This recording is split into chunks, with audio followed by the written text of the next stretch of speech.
Contoh dari kendala dari mesin potongnya itu ya, miring juga bisa, terus ketajaman pisau juga bisa. Karena tumpulnya pisau itu akhirnya keefisienan waktu pengoperasian mesin bakal terganggu gitu.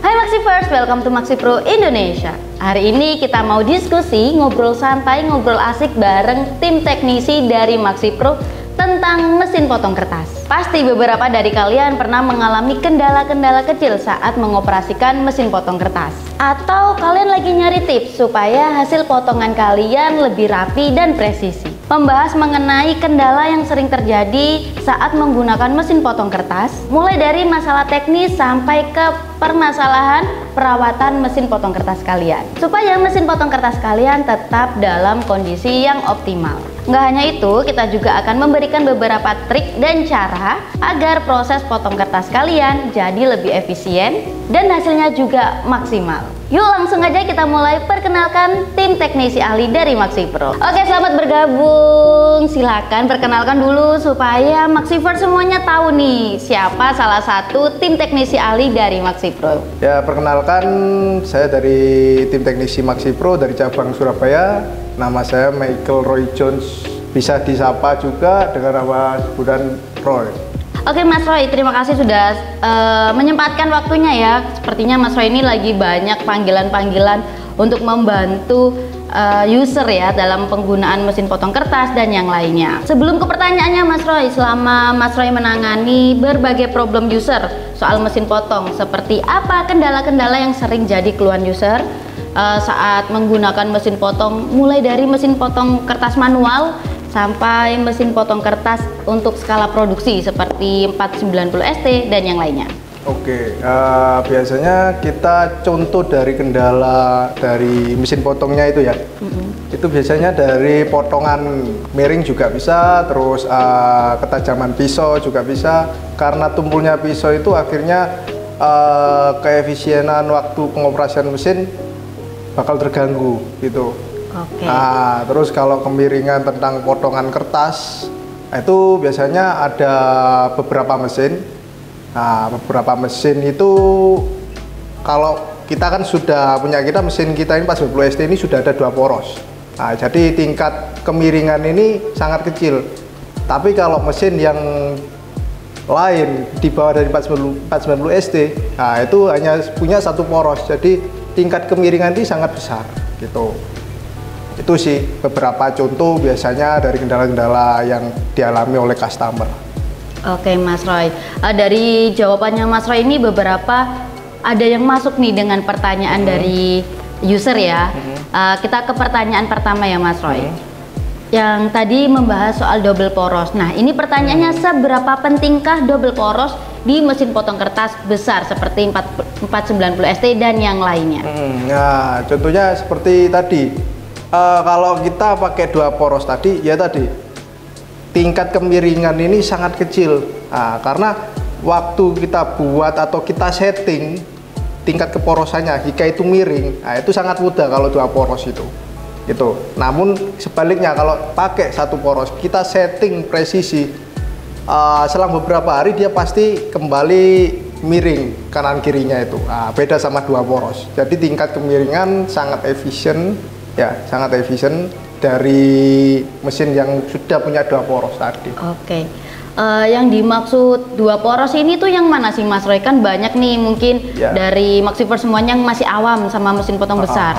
Nah, double poros itu yang mananya? Bagian mananya Mas Roy? Itu ada di bagian belakang yang berada di kanan kiri dari tatakan kertas maju mundur itu. Untuk pendorong maju mundurnya ya? Iya benar itu.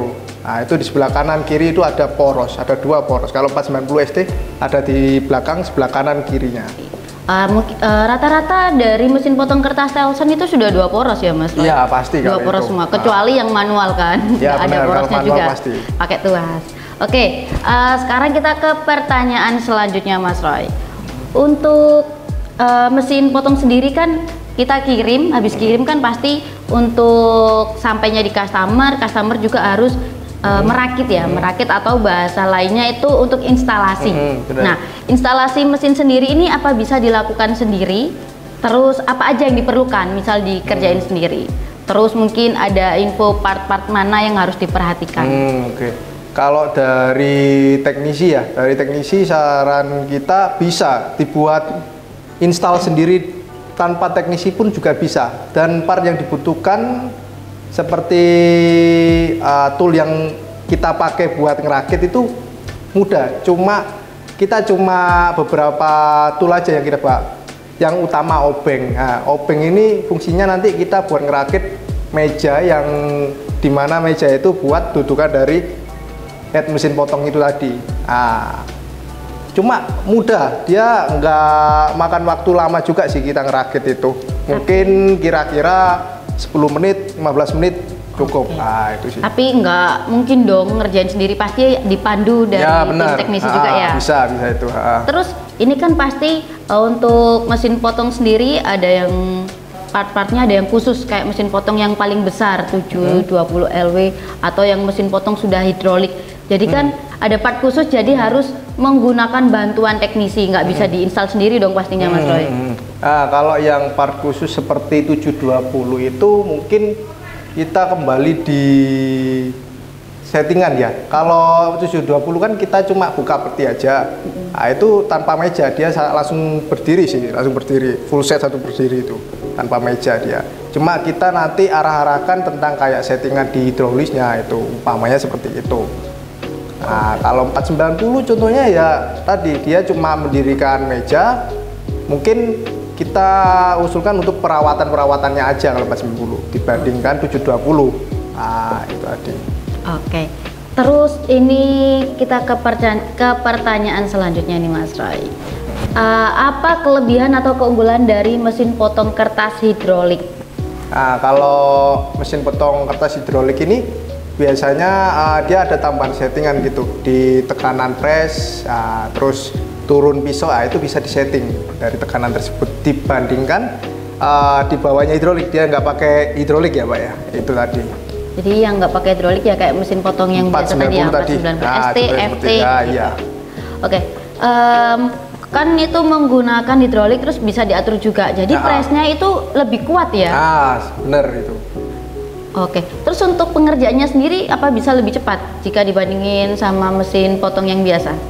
Kalau di hidrolik biasanya lebih efisien sih Mbak, lebih efisien, dia lebih recommended bagi produksi yang sudah menengah ke atas gitu dibandingkan 490 ya. Kalau 490 kita pakai pekerjaan yang sudah menengah ke atas, menurut saya kurang efisien gitu. Jadi harus di-upgrade ya. Benar sekali itu tadi. Oke. Kalau untuk mesin potong kertas sendiri Mas, untuk ketebalan media yang dipotong itu apakah sama meskipun yang biasa atau yang hidrolik? Untuk tebal maksimal medianya? Tebal maksimal ya. Kalau tebal maksimum sih gini Mbak, ada perbedaan kalau tebal maksimum di 490 ST sama 720 ya. Itu kalau 720 bisa lebih tebal dibandingkan ke 490 ST tadi gitu. Kalau 490 ST kan kita buat potong di atas ketebalan 720, umpamanya maksimum 720 tebalannya ya. Itu dia nggak bakal bisa motong, maksudnya kurang efisien. Jadi gak kepotong mendalam langsung ya Pak? Bisa jadi biasanya dia bisa motong, cuma beberapa potongan sampai bawah itu nggak sampai putus gitu. Oke, jadi nggak keseluruhan bisa ke cutting ya? Benar. Oke Mas Roy, terima kasih banyak loh Mas Roy. Ini banyak informasi yang baru kita tahu dan Maxipers juga tahu. Terus semoga informasi dari Mas Roy tadi bisa diterima Maxipers dengan baik dan menjadi manfaat juga. Terus sebelum kita akhiri ya diskusi singkat ini, Maxipro kan menyediakan berbagai macam tipe mesin potong kertas Telson, mulai dari kelas pemula, startup sampai kelas produksi seperti 490 ST, 490 FT, 670 GP hidrolik, 720 LW hidrolik dan sebagainya. Boleh dong Mas Roy kasih sedikit atau banyak juga nggak apa-apa tips and trik dalam menggunakan mesin potong kertas? Oke. Ini saya jawab tentang mesin potong buat perawatan juga ya. Kalau dari 490 ST itu kan tanpa hidrolik dia. Tanpa hidrolik mungkin mesin potong ini lebih diperhatikan dari pisau ya, itu pisau. Walaupun 670, 720 juga itu kita perhatikan dari pisau. Terutama kalau pisau ini dibuat potong stiker biasanya. Nah, kalau kita potong stiker otomatis pisau itu ada bekas, sisa-sisa potongan stiker. Nah, itu harus segera dibersihkan agar dia waktu buat pengoperasian selanjutnya nggak mengganggu gitu. Itu bisa membuat tumpul juga gitu. Okay. Nah, kalau tentang yang hidrolik biasanya mungkin kita ceknya ada di tingkat kapasitas oli juga ya. Oli, kalau memang oli itu kurang kita tambahi gitu. Di situ ada takaran oli buat kita lihat. Kalau memang oli ini kurang kita harus tambahi. Kalau oli itu benar-benar kurang kita nggak tambahi, itu bisa menyebabkan fatal di dalam mesin. Sama kayak kendaraan ya. Benar, kita harus sering-sering cek bagian olinya juga ya. Benar. Oke. Duh, terima kasih. Jadi untuk Maxiver semuanya yang lagi membutuhkan mesin potong kertas, kalian bisa pilih mesin potong kertas sesuai dengan kebutuhan produksi di tempat kalian. Kalau untuk pemula atau startup, kalian bisa pakai mesin potong kertas yang biasanya 490 FT atau 490 FT. Untuk kelas produksi menengah sampai produksi pabrik, kalian bisa menggunakan mesin potong kertas yang hidrolik karena lebih efisien, lebih cepat, dan juga lebih optimal tentunya. Untuk mesin potong kertas yang kita bahas tadi seperti 490 dan sebagainya juga sudah pernah kita review. Terus tutorial lainnya, cara penggunaan, terus sampel-sampel yang udah pernah kita buat menggunakan mesin potong tersebut, kalian bisa langsung cek detailnya melalui website resmi maxipro.co.id atau di channel YouTube-nya Maxipro Indonesia. Oke, sekali lagi terima kasih ya Mas Roy. Semoga informasi, video atau konten kita kali ini bisa disebarkan luas dan menjadi manfaat bagi semuanya. Untuk Maxiver semua, jika ada keresahan, kebingungan, atau ada pertanyaan lain mengenai mesin potong kertas atau mesin finishing yang lainnya, kalian bisa langsung tulis aja di kolom komentar atau kalian bisa langsung DM kami. Kita akan bahas di sesi discuss berikutnya. Terima kasih sudah menonton sesi discuss kita sampai akhir. Semoga informasi yang kita sampaikan bermanfaat untuk kalian semua. Dan jangan lupa support terus Maxipro Indonesia dengan subscribe, like, comment, and share channel ini. See you next video. Aku Anissa. Saya Roy. Maxipro, maximizing your profit. Bye-bye.